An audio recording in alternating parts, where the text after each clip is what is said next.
Assalamualaikum warahmatullahi wabarakatuh. Kami dari kelompok 5 mata kuliah Interaksi Manusia dan Komputer. Pada kali ini akan membahas pengamatan dengan menggunakan metode 5 second dan heuristic evaluation. Nah, sebelumnya kami akan memperkenalkan dulu anggota kelompok kami, yaitu ada saya sendiri, Fir Ramadhani, kemudian Muhammad Irfan Kadafi, Iftita Putri Syana, dan Suci Wiranda. Pada tugas kelompok sebelumnya, kami telah melakukan pengamatan langsung pada ketiga pelayanan Samsat, yaitu konvensional, drive-thru, dan keliling. Nah, kali ini kami akan melakukan pengamatan menggunakan 5 second test dan heuristic evaluation pada pelayanan terakhir Samsat, yaitu Samsat Digital Nasional atau biasa kita kenal dengan Signal. Nah, berdasarkan pengamatan kami, beberapa daftar user yang kami dapati, yang pertama ada pengunjung. Jadi pengunjung ada dua, ada pengunjung kantor dan pengunjung bagian drive-thru. Kemudian ada tukang parkir, satpam, lalu ada petugas pembayaran, dan yang terakhir pegawai administrasi. Nah, selanjutnya pada halaman awal kami tidak menemukan masalah yang terlalu serius, hanya pada masalah-masalah tekstual seperti ejaan.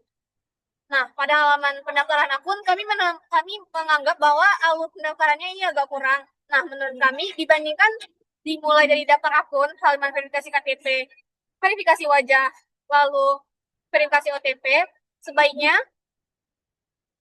pendaftaran ini dimulai dari verifikasi KTP dulu, lalu verifikasi wajah, baru masukkan data, dan baru verifikasi OTP, lalu email.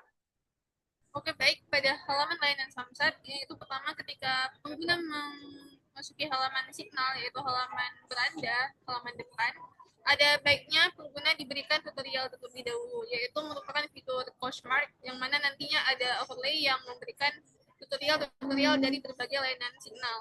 Adapun di penggunaan istilah-istilah seperti singkatan ini, ada baiknya diberikan fitur dari yaitu berupa tooltip, yaitu ketika ditekan pengguna akan mendapat informasi dari istilah tersebut. Adapun sisanya yaitu adalah masalah terkait visual dan tekstual seperti penggunaan harusnya BL ini bisa ditulis dengan XXX meski belum diisi dengan BL pengguna. Adapun halaman-halaman sisanya itulah terkait dengan masalah visual dan tekstual. Nah, pada halaman data kendaraan, kami tidak menemukan masalah. Kemudian pada halaman akses layanan, kami menambahkan tombol yang mengarahkan langsung pengguna ke halaman pengesahan STNK agar memudahkan pengguna tersebut. Lalu pada halaman mengecek status run more, yaitu kami melihat bahwa tidak adanya efisiensi, yaitu terus melakukan atau terus meminta 5 digit terakhir nomor angka. Jadi kami melakukan efisiensi di sini dengan cara jika user sudah mendaftarkan data kendaraan sebelumnya, maka di sini akan ditampilkan data kendaraan berupa list, lalu kemudian ada tombol yang mengarahkan jika si user ingin mengecek status manual terhadap kendaraan yang belum didaftarkan sebelumnya. Lalu pada halaman berikutnya di sini ada penyalahan tekstual saja seperti angka dan beberapa kata di sini. Lalu pada halaman-halaman berikutnya kami hanya menemukan masalah tekstual, yaitu seperti pada halaman peraturan yang tombol unduh yang tidak memiliki informasi lanjutan seperti berapa jenis dan ukuran dari file tersebut. Lalu pada halaman lokasi Samsat yang tertera itu adalah halaman putih dan tidak memuat informasi apapun. Dan kemudian pada halaman selanjutnya ini adalah halaman yang sebelumnya user menekan icon lokasi Samsat dan ini tidak tercantum apapun, tidak memuat apapun. Yang mana user sebelumnya harus menghidupkan lokasi di handphone user. Nah, ini baru memuat informasi ketika si user tersebut sudah menghidupkan lokasi. Sebelumnya hanyalah lembaran kosong yang tidak memuat apapun sehingga membuat si user kebingungan.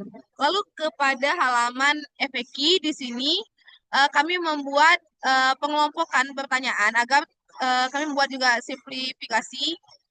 Di sini kami mengelompokkan pertanyaan dan jawabannya di dalam tombol panah ke bawah.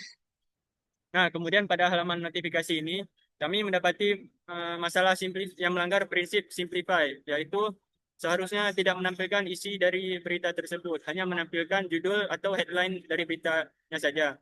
Kemudian pada halaman berita adanya masalah konsistensi yang tidak menampilkan isi dari berita atau deskripsi dari berita tersebut. Kemudian pada halaman riwayat transaksi kami mendapati masalah seharusnya pada halaman kosong ini ditampilkan keterangan atau informasi pada pada halaman tersebut. Dan pada halaman pengaduan kami tidak menemukan masalah apapun. Nah, lalu pada bagian halaman profile, kami hanya menemukan inkonsistensi penggunaan logo, dan pada halaman edit profile ini sebaiknya tidak usah diubah lagi karena sudah sesuai KTP, dan jika bisa diubah, hanya gunakan huruf saja. Baik, adapun pada halaman ubah sandi, ini hanya terkait pada masalah ejaan dan kaidah kebahasaan yang seharusnya dapat diperbaiki, yang mana dengan memperbaikinya sesuai dengan KBBI. Berikutnya pada halaman SNK dan halaman kebijakan privasi, terdapat terlalu banyak informasi yang harus dibaca pengguna. Ada baiknya ini diberikan poin-poin penting saja dan dimasukkan dalam kotak atau tabel sehingga pengguna dapat mudah membacanya. Kemudian ada pun halaman keluar hanya masalah terkait dengan ejaan, yaitu masalah tekstual, yang mana seharusnya bisa diubah sesuai KBBI. Baik, sekian dari kami. Terima kasih. Assalamualaikum warahmatullahi wabarakatuh.